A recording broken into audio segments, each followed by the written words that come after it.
Assalamualaikum warahmatullahi wabarakatuh. Akhirnya akun YouTube ini aktif juga setelah 2 tahun nggak pernah aktif. Karena kemarin sempat soal-soal dari bimbel kemarin itu ada yang ngecomot karena nggak ada watermarknya. Akhirnya aku bakalan aktifin YouTube lagi dan kita bakal sharing-sharing soal, terus juga tentang para ASN-an lah, si paling ASN gitu. Jadi kita bakal sharing di akun ini teman-teman, baik P3K maupun juga CPNS. Aku ucapin juga selamat buat teman-teman yang sudah lulus, yang sudah pengumuman untuk P3K tahun 2023, baik itu untuk guru, tenaga kesehatan, dan juga tenaga teknis yang sudah pengumuman ya di Desember kemarin. Kayaknya sekarang lagi persiapan pemberkasan, nyiapin berkas yang perlu di-scan, terus juga pengisian daftar riwayat hidup di SSC-ASN. So, di konten aku yang pertama ini akan bahas tentang pemberkasan salah satu instansi. Contohnya, nanti aku bakal jelasin kira-kira yang perlu dipersiapkan itu seperti apa dan kita harus bagaimana untuk supaya mengikuti semua apa yang dimau dari instansi supaya kita bisa lulus pemberkasan sampai nanti kita pelantikan teman-teman. Karena pemberkasan ini adalah salah satu tahapan penting di seleksi ASN. Jadi walaupun sudah lulus, ya sudah dipastikan pengumuman nama kita sudah lulus di pengumuman itu, dan kita harus melewati tahapan pemberkasan ini. Kalau ada data ataupun berkas yang tidak sesuai yang diminta oleh instansi, itu bisa malah buat kita jadi nggak lulus lagi teman-teman. Jadi tetap harus hati-hati karena ini adalah tahapan yang sangat krusial banget lah gitu, karena udah terakhir, perjuangannya terakhir. Terus juga kita udah ngikutin tahapan yang sudah panjang dari mulai seleksi administrasi, tahapan administrasi kita ikutin tahapan tes seleksi kompetensi teknis, manajerial, sosial kultural, bahkan ada wawancaranya juga untuk kompetensi tambahan. Nah, jadi itu teman-teman yang buat kita itu sudah menghabiskan waktu yang lumayan banyak dan juga tenaga yang lumayan banyak juga untuk melalui proses itu. Jadi sayang banget kalau di tahapan pemberkasan ini teman-teman itu bisa gagal hanya karena hal-hal yang kecil atau yang terlihat sepele atau yang kira-kira kita kurang teliti gitu ya. Jadi aku akan bahas beberapa poin-poin yang semuanya kayaknya di semua formasi itu pasti ada syarat pemberkasan ini. Nanti aku akan bahas di video ini lebih lengkap tentang apa aja yang perlu disiapkan dan bagaimana kita harus nyiapin berkas-berkas itu supaya sesuai dengan ketentuan yang sudah dipinta oleh instansi ya. Oke, teman-teman, jadi kita akan bahas salah satu pengumuman P3K kemarin. Ini instansi pusat Kementerian Lingkungan Hidup dan Kehutanan. Jadi kita akan lihat apa sih sebenarnya yang dibutuhkan instansi untuk pemberkasan P3K. Oke, kita ke halaman ini ya. Oke, di sini udah dijelasin kalau misalnya peserta yang dinyatakan lulus ya, ini harus mengisi yang namanya daftar riwayat hidup teman-teman. Jadi di sini sudah dijelaskan di DRH ini bisa diakses nanti di sscasn.bkn.go.id. Nah, dan ini ada rentang waktunya dari tanggal 28 Desember 2023 sampai 14 Januari 2024. Kemudian teman-teman di poin ke-6 ini ada dijelaskan juga pastinya tentang apa aja sih sebenarnya yang harus dilengkapi di daftar riwayat hidup itu di SSC-ASN itu. Nanti aku bakal buka nanti ya di part selanjutnya untuk pengisian daftar riwayat hidup. Nanti kalau teman-teman googling aja itu langsung sscasn.bkn.go.id dan akan keluar pengisian DRH, akan diarahkan di sana, udah lengkap. Terus kemudian teman-teman yang perlu teman-teman siapkan untuk pengisi DRH itu adalah yang pertama adalah pas foto terbaru, karena ini akan diunggah di dalam SSC-ASN tadi gitu ya. Pas foto terbarunya apa nih? Ini dia teman-teman. Jadi harus berpakaian formal ya, atau kemeja berkerah dan jas atau jas gitu ya, dengan latar belakangnya itu warna merah gitu. Jadi ini yang dijadikan salah satu syaratnya adalah berwarna merah dan pakai jas berkerah. Jadi teman-teman harus ikutin apa yang diminta oleh instansi. Jadi nggak perlu ditanyakan lagi. Kalau misalkan mau pakai latar belakang warna biru, warna putih, itu pasti nggak akan diterima. Jadi ikutin apa yang dimau oleh instansi. Oke. Terus kemudian kita lanjut ke ini teman-teman, ke scan asli ijazah. Jadi ijazah yang teman-teman lamar pada saat tes P3K tahun 2023 kemarin sesuai dengan yang diminta oleh formasi itu gitu ya, atau jabatan yang teman-teman lamar. Nah itu harus di scan asli, bukan yang fotokopian. Ingat ya, jadi ini bukan yang fotokopian. Jadi kalau masih ada yang nanya, Kak, nanti saya harus scan yang fotokopian tuh enggak, jadi harus pakai scan asli ijazah gitu ya. Jadi kalau teman-teman masih mempertanyakan itu, otomatis nanti akan bisa jadi tidak diluluskan pemberkasannya oleh instansi tersebut. Oke, kemudian ini juga teman-teman yang poin C-nya adalah scan asli juga transkrip nilai. Jadi itu sepaket ijazah dan juga transkrip nilai itu harus di scan asli gitu ya. Dan tentunya teman-teman di scan itu betul-betul harus yang kualitasnya dengan kualitas bagus. Nanti ada ketentuannya juga berapa MB-nya itu ada di DRH-nya gitu ya, di SSC-ASN-nya. Nanti aku akan bahas juga di buku panduan SSC-ASN. Nah itu akan lengkap sekali teman-teman. Oke, kita lanjut ke poin D. Oke. Di poin D ini teman-teman harus menyiapkan yang namanya surat pernyataan 5 poin. Ini kayaknya sudah bisa kita ambil, biasanya formatnya itu langsung dari SSC-ASN ya. Langsung bisa kita ambil dan kita isi nanti apa-apa yang perlu kita isi di data surat pernyataan tersebut ya, yang isinya ini harus dibubuhi materai 10.000. Jadi bukan kayak pakai materai kemarin loh yang 2023 waktu pendaftaran ya. Jadi itu harus pakai materai yang memang hard gitu loh, maksudnya bukan soft copy tapi hard copy. Jadi yang betul-betul kita kayak beli di fotokopian terus kita tempel itu. Jadi harus betul-betul diperhatikan apa yang dimau dari instansi teman-teman ya. Oke, kita lanjut ke poin E.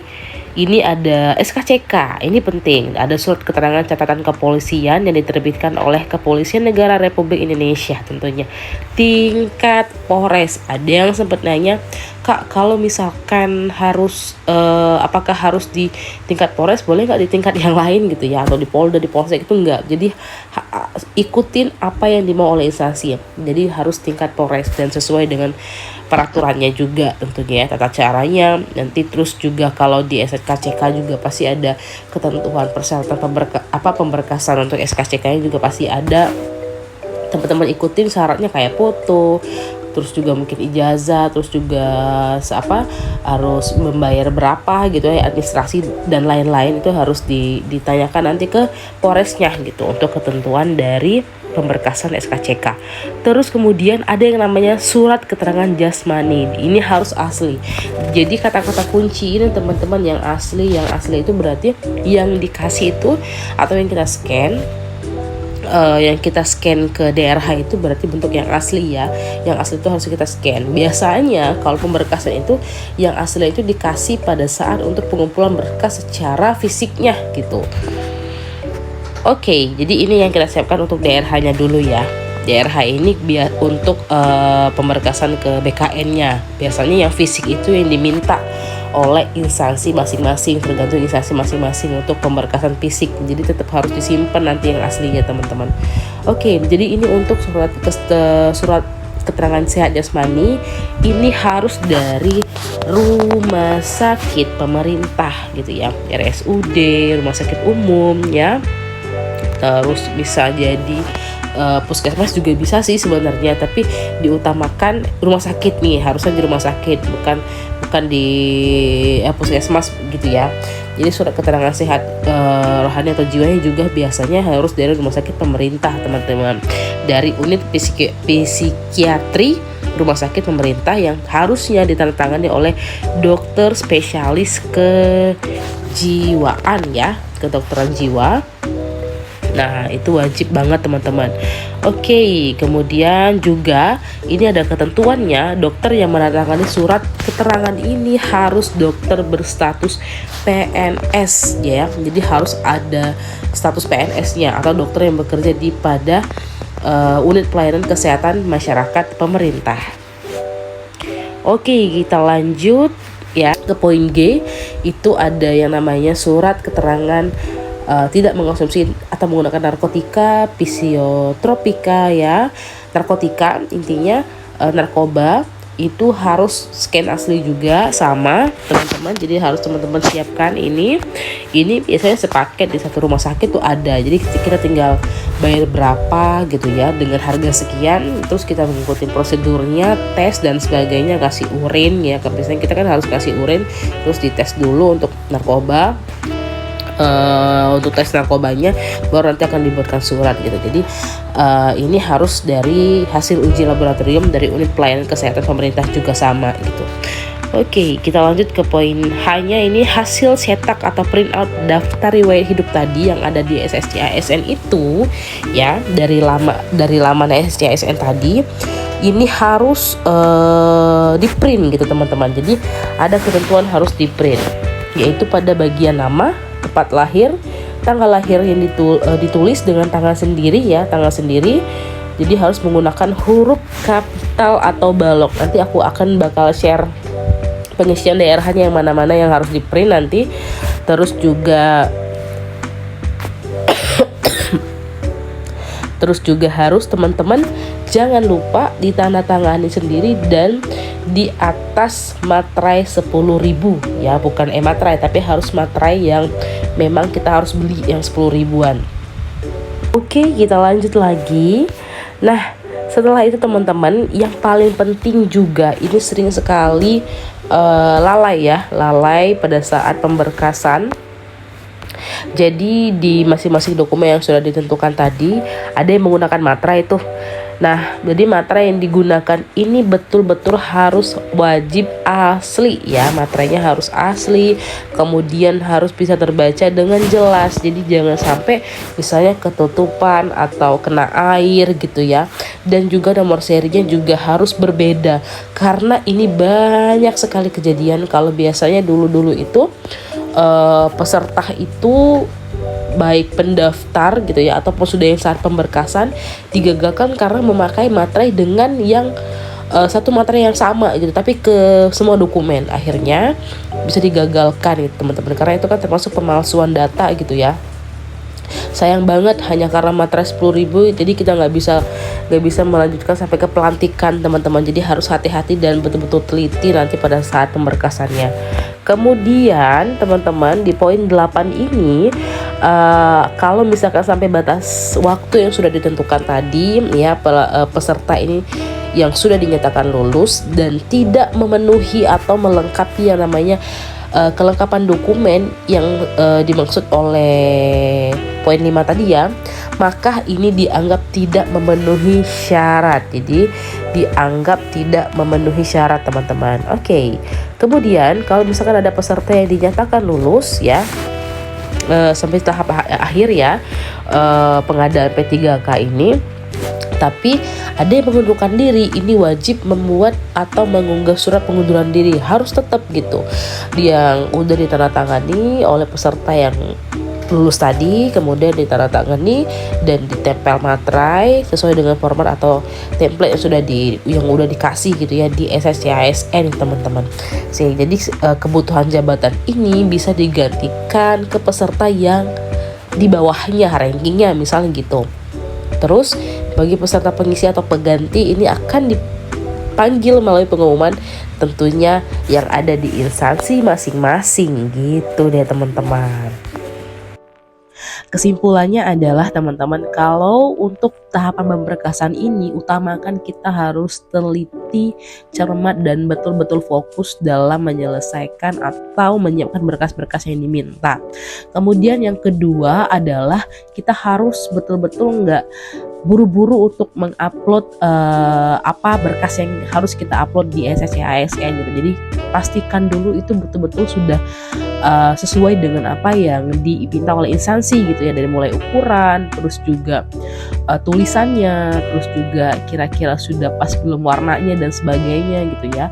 Skenanya bagaimana, kualitas dari skenanya juga harus diperhatikan. Jadi nggak perlu kita harus buru-buru menentukan waktu dalam 1 hari menyelesaikan itu. Ketika masih ada waktu, tapi juga jangan molor juga. Jadi kalau karena buru-buru tadi, karena sistem kebut semalam lah ngerjainnya atau nyiapin berkasnya, akhirnya tetap ada yang miss gitu ya di salah satu berkas. Nah itu bisa juga menggagalkan teman-teman. Terus juga yang paling penting adalah teman-teman juga kalau bisa ada teman grupnya gitu ya, atau misalkan di satu instansi itu punya grup WhatsApp atau di Telegram gitu ya, bisa saling sharing, nanti saling koreksi kira-kira berkas apa yang kurang ya gitu, kira-kira berkas ini aku pas nggak ya.